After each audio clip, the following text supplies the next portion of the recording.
It all started with a fascination for astral projection. I had always been interested in the idea of leaving my body and exploring the world in a different way. So, I spent countless hours researching the topic and trying different techniques to achieve this elusive state.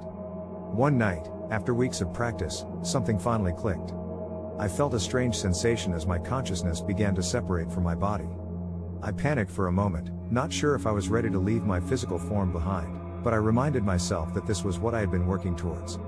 I felt myself floating upwards, higher and higher until I was above my own bedroom. The sensation was exhilarating, like nothing I had ever experienced before. But as excited as I was, I couldn't help but feel a twinge of fear lurking in the back of my mind. What if I couldn't get back? What if something grabbed hold of my spirit and wouldn't let go? I pushed those thoughts aside and began to explore. I traveled through the walls and out into the darkness, feeling a sense of freedom that I had never known before. But the further I went, the more I began to realize that I wasn't alone. At first, it was just fleeting glimpses of strange, shadowy shapes lurking in the darkness.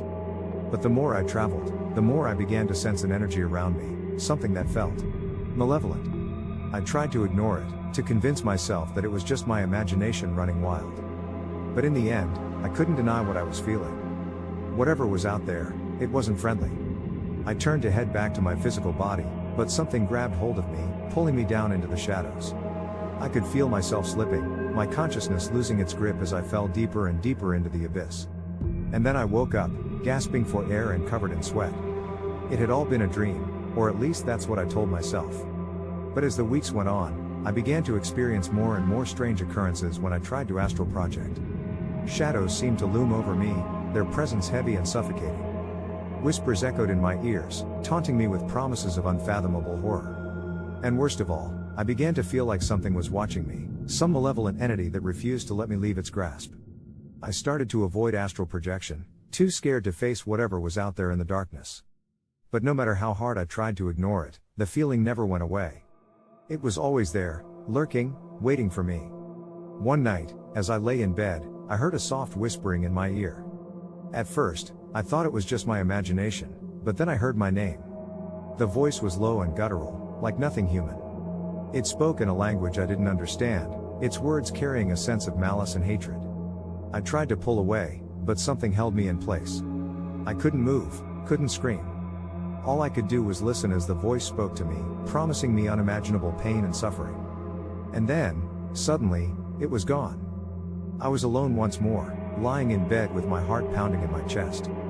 But the knowledge that whatever was out there had spoken to me, it was too much to bear. I spent the next few days trying to find an explanation for what was happening to me. It didn't take long before I stumbled upon stories of malevolent spirits and demons, entities that existed in the astral realm and fed on the fear of those who traveled there.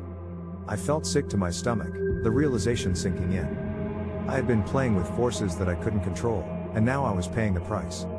Over the next few days, I tried everything I could think of to protect myself, meditating, surrounding myself with protective symbols and imagery, anything to keep the darkness at bay. But it was like trying to hold back a tidal wave. Every time I closed my eyes, I could feel the shadows creeping closer, the whispers growing louder.